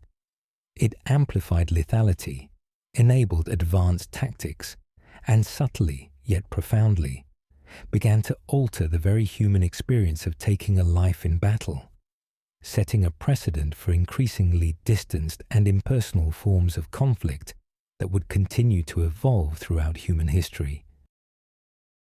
The increasingly effective tools of destruction, from the bronze sword to the archer's aim, brought with them a devastating consequence for the defeated: forced displacement. Beyond the immediate death and destruction, war frequently severed people from their ancestral lands, forcing them into perilous journeys with nothing but the clothes on their backs. This was the refugee's burden, a flight from the homeland that has echoed through human history since its earliest conflicts. Archaeological evidence of abrupt cultural shifts, population movements, and the sudden abandonment of settlements strongly suggest the existence of ancient refugee crises. When a village was destroyed, or a group utterly defeated, survival often meant fleeing. These displacements were almost certainly traumatic, involving difficult journeys, exposure to the elements, and the profound psychological distress of losing home, community, and identity. Unlike modern conflicts where refugees might seek sanctuary in established camps, ancient displaced populations often faced hostile territories, scarce resources, and the constant threat of further violence. Consider the collapse of distinct cultural groups or the migration phenomena observed in various periods. For example, During the late Bronze Age collapse, circa 1200 BCE, when many established urban centers across the Near East and Mediterranean were destroyed or abandoned, scholars like Eric Klein point to widespread population movements, often driven by warfare and subsequent famine. While some may have been voluntary migrations, a significant portion must have been forced exoduses, with people fleeing violence to seek new, safer lands. The Sea Peoples, a confederation of maritime raiders who contributed to this collapse, are themselves thought by some scholars, including Robert Drews, to have originated as displaced populations seeking new territories. Further insight comes from the analysis of shared material culture across disparate regions, indicating the movement of people rather than just goods. For instance, the spread of specific pottery styles or burial practices could signal the arrival of displaced communities attempting to re-establish their way of life in new, often less hospitable environments. The refugees' burden was not merely a physical displacement, but a profound cultural uprooting. It represented one of the most dire consequences of early human warfare: the forced severance of a community from the land that had defined its very existence, leaving an indelible mark of trauma and resilience on those who survived the flight. For those who bore the refugees' burden, fleeing their ancestral lands, the journey often culminated not in a new home, but in a temporary, precarious existence. Across the ancient world, as throughout history, these displaced populations gathered into makeshift settlements, the tent city, a fragile haven pulsating with both the desperate glimmer of hope and the crushing weight of despair. Archaeological evidence for truly transient refugee camps from these early periods is inherently scarce and difficult to identify, as temporary structures leave little lasting trace. However, indirect evidence points to their existence. The presence of cultural material from disparate regions concentrated in an otherwise uninhabited zone, or in an area suddenly witnessing a population boom beyond organic growth, can suggest an influx of displaced peoples. Furthermore, later historical accounts, such as those from ancient Egypt, documenting the arrival of migrating groups after periods of widespread conflict in the Near East, provide contextual clues about the formation of such temporary settlements. These tent cities would have been places of immense hardship. Overcrowding, lack of sanitation, insufficient food and water, and the spread of disease would have been rampant. The psychological toll of living in constant uncertainty, having lost everything and facing an unknown future, would have been immense.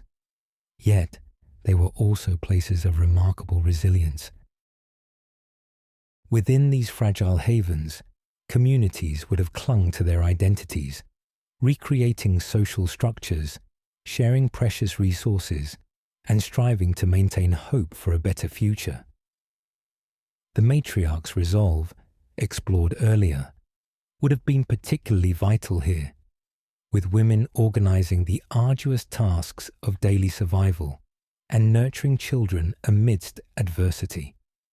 The tension within these settlements between hope and despair was constant. The hope for eventual safety, for a new beginning, for a return to normalcy, against the despair of overwhelming loss and the existential threat of continued displacement. The tent city represents the human capacity to adapt and survive even the most dire circumstances. Yet it also stands as a stark reminder of the long-lasting and often hidden costs of early human warfare. These were not just geographical shifts, but profound human tragedies, etched into the collective memory of those who managed to survive, a testament to the enduring impact of conflict on the human spirit and its fragile communities.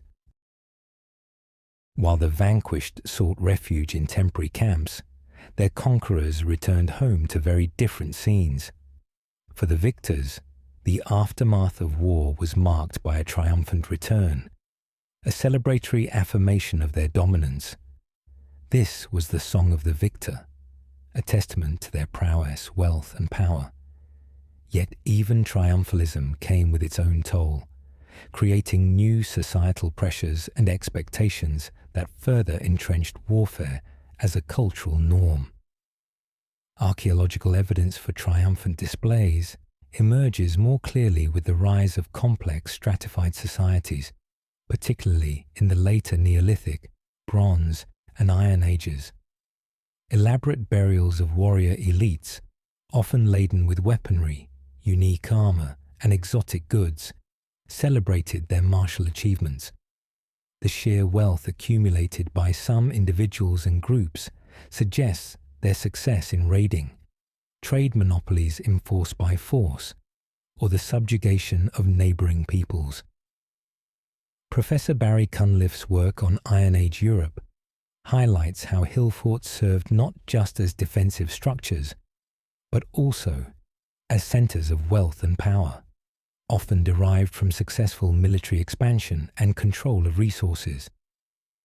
Triumphalism was also expressed through monumental architecture. Early defensive walls became symbols of strength, protecting successful communities while intimidating rivals. Later, commemorative stelae, like the stele of the vultures from ancient Sumer, c. 2460 BCE, vividly depict battles, the defeat of enemies, and the glory of the victorious ruler and deity. These were not mere historical records. They were powerful propaganda, reinforcing the narrative of justified conquest and divinely sanctioned superiority, celebrating the collective identity forged in battle. The cultural toll of this triumphalism was multifaceted. It institutionalized a warrior ethos, where military success became a primary pathway to status and power. Young men were socialized into roles where martial prowess was paramount, ensuring a continuous supply of willing combatants for future conflicts. The resources gained from war, while enriching the victors, often created new dependencies and expectations, driving further expansion and conflict. The song of the victor echoed through generations, celebrating conquest and justifying aggression, reinforcing a dangerous feedback loop where war became not just a means to an end, but an integral part of identity and prosperity. Thus, even success exacted a price, perpetuating the very cycle of violence that had brought triumph. The climax of any triumphant song was often the distribution of the spoils of war, the tangible rewards of risk and bloodshed. From capturing livestock and fertile land, to seizing precious resources and enslaving rival populations, these immediate gains offered a fleeting satisfaction, a momentary justification for the immense costs endured. However, this satisfaction rarely lasted, often sowing the seeds for future conflicts. For early agricultural societies, the most coveted spoils were often agricultural resources, grain, livestock, and arable land. Raids were frequently conducted to replenish dwindling food supplies or to expand cultivation. The acquisition of such vital resources could mean the difference between survival and starvation for the victorious community. Archaeological evidence from sites of conflict, where destruction layers are followed by a change in cultural material, can indicate the appropriation of territory and resources by a new group. The victors would settle the conquered land, integrating new practices or imposing their own, signaling a successful annexation of resources. Beyond basic sustenance, more complex societies sought valuable raw materials. Control over obsidian, flint, copper, tin, and later iron mines or trade routes became critical. Warfare could secure monopolies or ensure continuous supply, For example, evidence of organized raiding for flint in Neolithic Europe, or later for copper in the Bronze Age, suggests that these valuable resources were not merely traded, but often taken by force. The strategic importance of the Tollens Valley, potentially as a transit point for goods, highlights how controlling such choke points was a highly desirable spoil. The taking of captives, particularly women and children, was another significant spoil. Women could be integrated into the victor's society as wives, laborers, or both, replenishing populations and providing essential skills. Children could be raised as part of the conquering group, strengthening its numbers. Evidence of cultural assimilation, where the material culture of a defeated group disappears or is integrated into that of a victorious one, hints at widespread captive taking. However, the satisfaction derived from these spoils was often fleeting. Newly acquired resources required defense, expanding territories needed managing, and captive populations posed security challenges. Moreover, the very act of taking spoils often provoked retaliation, perpetuating the cycle of violence. The spoils of war, while providing immediate benefits, frequently created fresh grievances and imbalances of power, ensuring that the peace, if it arrived at all, was merely an interlude before the next conflict, a testament to how even victory rarely brought lasting tranquility to the human condition. As the spoils of war yielded only fleeting satisfaction, and the cycle of violence continued its relentless turn, human communities sought more permanent solutions to security, building not just with perishable wood, but with enduring stone. The builder's wall became the ultimate expression of this need for defense, a monumental testament to both collective purpose and pervasive fear. Yet, while these walls protected, they also inherently divided, physically manifesting the growing chasm between us and them. The evolution of fortifications from simple palisades to massive stone walls marks a significant progression in early human history. Early Neolithic settlements might feature ditches or fences. By the late Neolithic and Bronze Age, true defensive architecture emerges. These weren't merely isolated structures, but often part of a complex system designed to enclose and protect entire communities. The immense labor and sophisticated engineering required for such projects indicate a profound, long-term commitment to defense, driven by a clear and present understanding of the sustained threat of intergroup conflict. The hill forts of Iron Age Europe provide a powerful illustration. These massive earthworks and stone walls, often enclosing significant populations and resources, are not temporary shelters, but permanent features of the landscape. As extensively studied by archaeologists like Dr. Ian Ralston, these impressive structures served multiple purposes: military defense, symbolic power, and as centers for trade and administration. The sheer scale, such as the multiple concentric ramparts of Maiden Castle in Dorset, England, underscores the collective effort and strategic planning involved.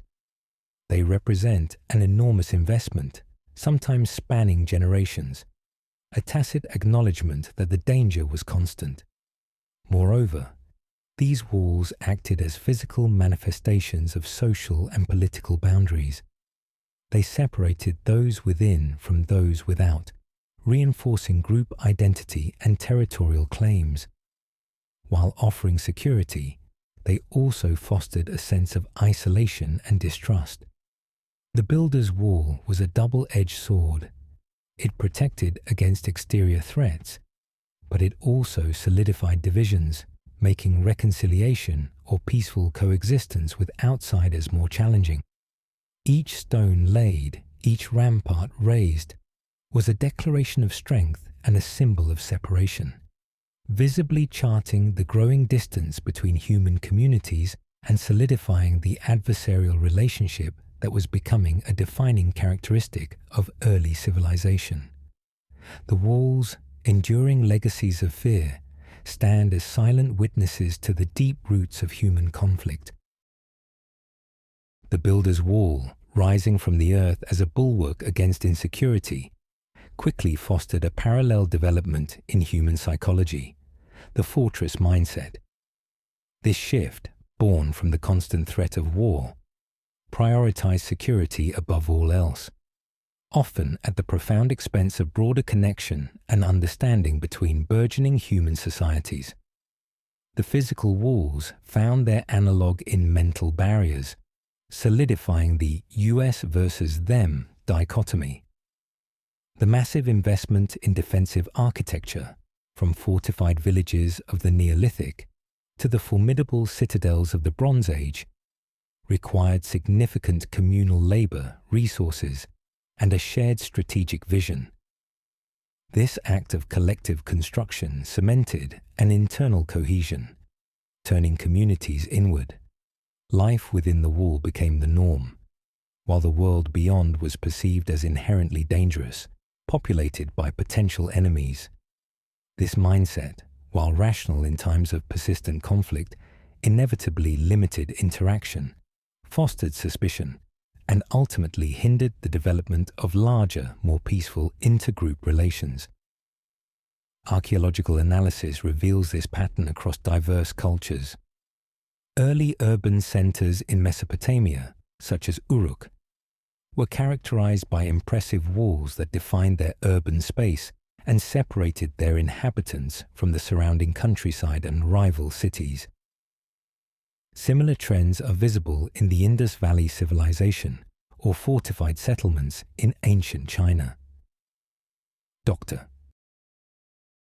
Gregory Johnson's work on early state formation often links the rise of hierarchical societies and monumental architecture, including fortifications, to increasing intergroup conflict. The very act of living behind walls created a distinct social and political identity, reinforcing the concept of a singular, protected entity in a hostile world.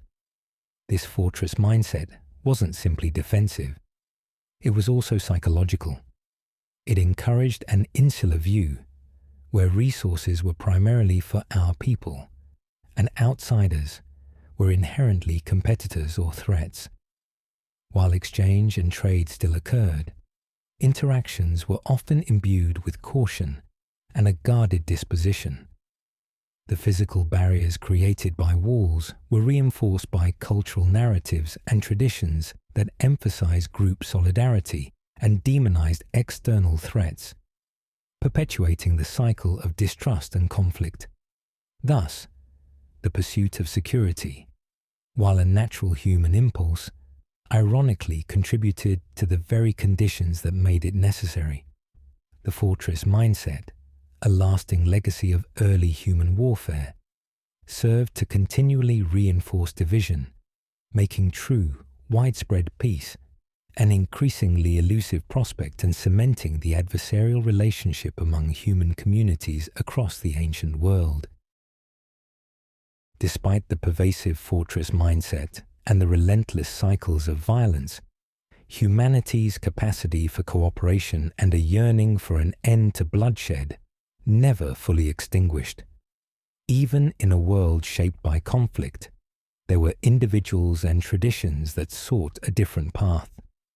This was often the shaman's vision, a spiritual attempt to seek peace in a land torn by war, a recognition of an underlying unity beyond the divisions of tribe and territory.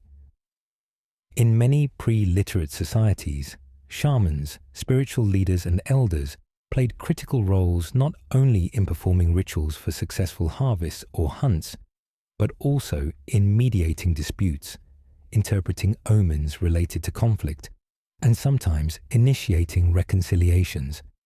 Their authority often transcended immediate political or familial loyalties, rooted in perceived connections to the spiritual world or ancestral wisdom. While some shamanic practices might have been employed to bolster warriors or curse enemies, others explicitly aimed at restoring balance and harmony, both within the community and with neighboring groups. Archaeological evidence, though indirect, hints at the importance of shared spiritual traditions or sacred sites that could, at times, act as neutral ground. Megalithic complexes, for example, found across Neolithic Europe, often span vast regions and appear to have been centers for large-scale communal gatherings, perhaps for seasonal rituals or exchanges, transcending immediate tribal boundaries. While not explicit peace treaties, these shared spiritual sites could foster a sense of larger interconnectedness, offering avenues for dialogue and conflict resolution outside the immediate context of warfare. Dr. Colin Renfrew's work on early European monuments suggests their role in unifying diverse groups under shared belief systems. The shaman's vision of peace was not naive or idealistic. It was pragmatic. Constant warfare exacted a heavy toll on all communities, victor and vanquished alike. Maintaining peace, even temporarily, allowed for trade, intermarriage, and the conservation of precious resources that would otherwise be consumed by conflict. Rituals of appeasement, elaborate gift exchanges, or symbolic acts of unity, guided by spiritual leaders, could serve to de-escalate tensions and prevent wars. These efforts were often fragile and temporary, but they represent a persistent counter-narrative to the prevailing drumbeat of war. The shaman's vision, therefore, points to an enduring human capacity to seek resolution and healing, even amidst the most brutal realities of a war-torn existence. It suggests that even as humans organized for destruction, they also sought, through spiritual conduits, to find ways back to harmony. The shaman's vision offered fleeting glimpses of harmony, yet the prevailing current of human history seemed irrevocably drawn to conflict. Now, as we stand at the culmination of this journey, tracing the origins of human warfare, we confront the deepest, most troubling question of all, the burden of prophecy. Can humanity, born from skirmishes over scarce resources and fortified by a fortress mindset, truly change its course?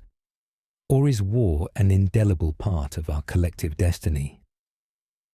The archaeological record provides a stark narrative. From mere individual violence, through resource-driven conflicts, to systematic organized warfare. We've seen how environmental stress, technological innovation in weaponry, the rise of sedentary agriculture, and the subsequent emphasis on territoriality all laid the groundwork for persistent intergroup violence. The emotional scars, the cycles of revenge, and the societal structures built around war, from warrior elites to defensive walls, demonstrate how deeply embedded conflict became in the human experience. Professor Steven Pinker's work, drawing on extensive historical data, even suggests a long-term decline in violence, but acknowledges the deep historical roots of human aggression. However, the very act of studying these origins, of deconstructing the mechanisms and motivations behind humanity's earliest wars, implies a hope for understanding and perhaps for change. The shaman's vision, however fleeting, reminds us that counter-narratives to violence have always coexisted with aggression. Shared spiritual sites, trade networks, even those eventually defended by force, and alliances, even those prone to betrayal, all point to humanity's capacity for cooperation and interaction beyond immediate kin groups. The burden of prophecy lies in recognizing the profound historical depth of our propensity for conflict, without succumbing to fatalism. It is to understand that while aggressive behaviors and resource competition have ancient roots, the forms and scale of warfare are cultural constructs, evolving with our societies. The question is not whether humans can fight, but whether we must always choose to. The journey into our violent past is not merely to catalogue atrocities, but to identify the conditions under which peace, however fragile, was occasionally achieved, and to discern if those lessons hold any guidance for the future. By confronting the origins of our darkest impulses, perhaps we can begin to forge a different path, proving that destiny is not pre-written, but continuously shaped by the choices we make. The earliest battles reveal not just our capacity for destruction, but also our enduring struggle to overcome it. As we wrestle with the burden of prophecy, another aspect of humanity's relationship with war emerges, often overlooked: the realm of play. Even in the deepest past, long before formal academies, the skills and mindset of conflict were nurtured from a young age through imitation and imagination.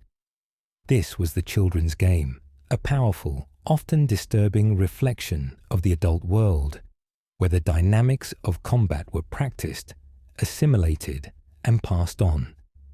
For early societies, particularly those where warfare was a frequent reality, children's play was not merely recreation. It was a crucial part of socialization and skill acquisition. Boys, and sometimes girls, would mimic the actions of hunters and warriors, using sticks as spears or bows, engaging in mock battles, and building miniature forts. These games weren't simply harmless fun. They served as informal training grounds, developing physical coordination, strategic thinking, and the psychological readiness for intergroup competition and conflict. Archaeological evidence for children's play in antiquity is naturally scarce, as most toys were made from perishable materials. However, some objects, such as miniature weapons, slingshots, or clay figurines depicting warriors or animals, can be interpreted as children's artifacts or teaching tools. The discovery of small, blunt arrows or spear points, too light or dull for hunting, potentially points to practice implements for younger members of the community. In later periods, written accounts, though not for early human history, often describe children's play as direct imitation of adult activities, including warfare and hunting. Ethnographic studies of contemporary traditional societies further illuminate this phenomenon. Many cultures integrate mock combat, hunting games, and the crafting of miniature weapons into the daily lives of children. These activities instill values of courage, loyalty, and skill, while also solidifying group identity and an understanding of the roles men and women play in defense and survival. Such play prepares the next generation for the harsh realities of their world. When war was a frequent occurrence, the children's game reflected this reality, ensuring that the necessary skills to fight and survive were not just taught, but deeply embedded through repetitive, immersive play.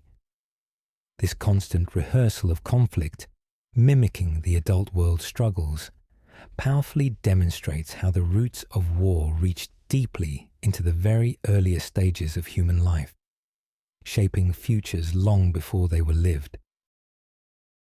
While the children's game mirrored the harsh realities of their violent world, instilling the very skills needed for conflict, it also presents a profound opportunity. For if the seeds of war are sown in the impressionable minds of the young, then so too can the seeds of peace be planted. Breaking the cycle of violence for the next generation demands a conscious, sustained effort to reshape narratives, redirect energies, and cultivate connections that transcend ancient divisions. The archaeological record, though focused on material remains, implicitly supports the idea that human values and societal norms are learned, not purely innate. The transition from scattered bands to complex societies the construction of monumental architecture, the development of intricate trade networks, all demonstrate humanity's remarkable capacity for collective learning and adaptation. If societies could learn to fortify against each other, they could also potentially learn to build bridges. For instance, the very existence of extensive trade routes, even those contested, implies that contact and exchange were not solely hostile, providing a foundation for non-violent interaction. Archaeological evidence for shared symbolism or ritualistic sites that drew diverse groups together could be interpreted as early attempts to establish common ground beyond immediate tribal interests. This endeavor begins with fundamentally altering the children's game. It means replacing the mimicry of combat with opportunities for cooperative play, emphasizing shared goals rather than adversarial outcomes.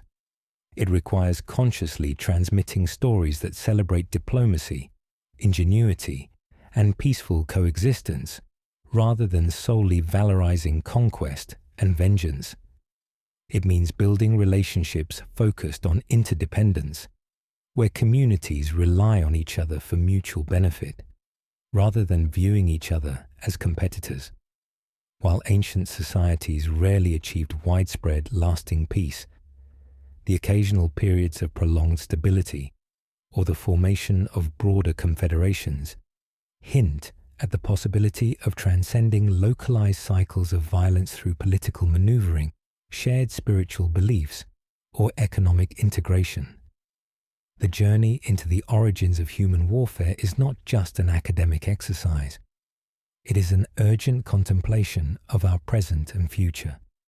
By understanding the deep-seated historical and environmental precursors to conflict, the social and psychological mechanisms that perpetuated it, and even the cultural transmission through childhood play, we gain critical insights.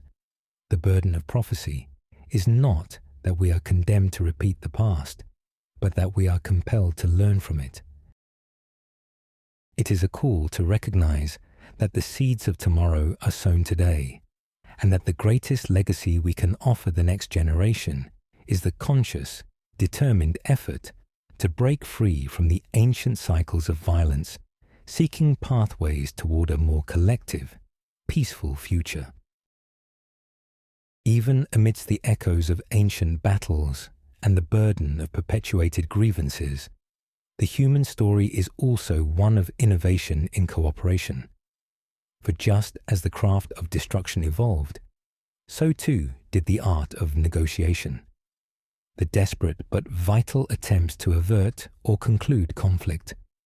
This was the role of the first diplomat, extending a tentative handshake, endeavoring to find common ground in a world rent by strife.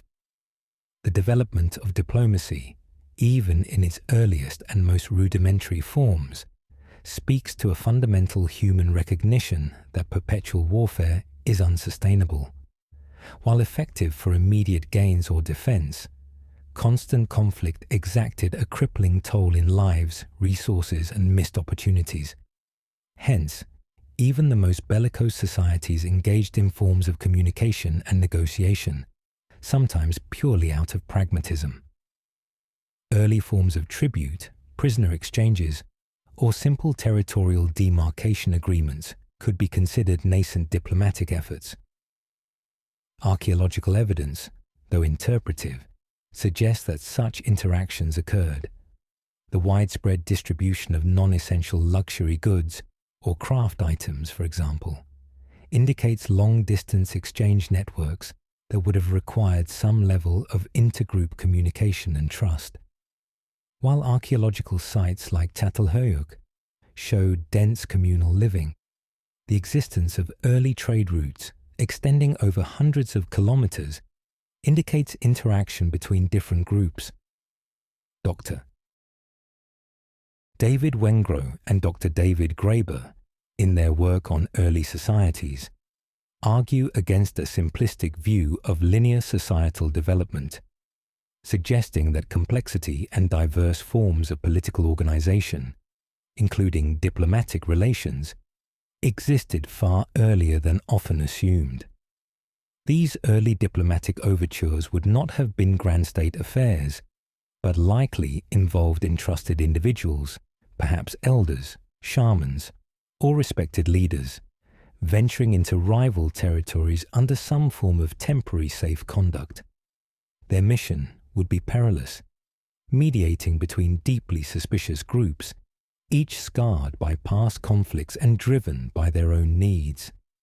The symbols of peace, a shared meal, an exchange of gifts, or a symbolic gesture of submission, were crucial in establishing even a fragile détente. The act of extending a tentative handshake, a universal gesture of greeting and trust, even in the absence of a shared language, represents a profound step. It signified a willingness to step back from the brink, to explore alternatives to bloodshed, and to acknowledge a shared, if tenuous, humanity across the divides of tribe and territory. This first diplomat, making the perilous journey into the unknown, embodies humanity's enduring, if often challenged, aspiration for peace. From the first scent of conflict in a primal fear, through the silent alarm of scarcity and the echoes in ancient caves, to the sophisticated craft of destruction and the tentative handshake of the first diplomat, our journey through the origins of human warfare reveals a complex, often brutal tapestry. Now, as we cast our gaze forward from these deep historical roots, we hear the last echo, a resounding question about our future, choosing between peace or perpetual conflict. The archaeological and anthropological record unequivocally demonstrates that human beings, since their very early emergence, have possessed the capacity for organized violence. It was not a singular event, but a gradual evolving process, shaped by a confluence of factors: environmental pressures, technological advancements, the development of settled agriculture, and the rise of complex social structures. The nature versus nurture debate concerning human aggression finds some resolution in these findings. While primal aggressive tendencies exist, the form and scale of warfare are profoundly influenced by learned behaviors, cultural norms, and societal organization. War is a human invention, continuously reinvented. Yet this narrative is not one of inescapable doom. Alongside the evidence of conflict, we have seen glimpses of cooperation, the resilience of communities, the inherent human drive to heal, and the persistent efforts to find common ground. The ability to form larger, more inclusive societies, to engage in complex trade networks, and to develop intricate diplomatic protocols all testify to our capacity for transcending narrow tribal loyalties. The very existence of peace, however transient, in ancient contexts, proves that it is not an unattainable ideal, but a state that requires active cultivation.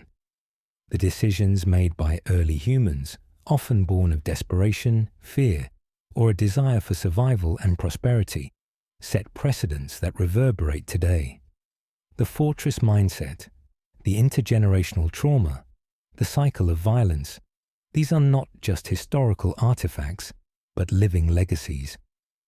The last echo is a powerful reminder that the choices we make now, collectively, about how we manage resources, navigate differences, and educate the next generation, directly influence the trajectory of our future. Will we succumb to the ancient whisper of perpetual conflict, allowing it to define us? Or will we heed the often unheard calls for connection and compromise, striving to build a future where the tentative handshake of the first diplomat evolves into a lasting embrace of global peace? The answer lies not in our past, but in our present, and the collective choices we are yet to make. The story of human warfare may be ancient, but its conclusion is still being written.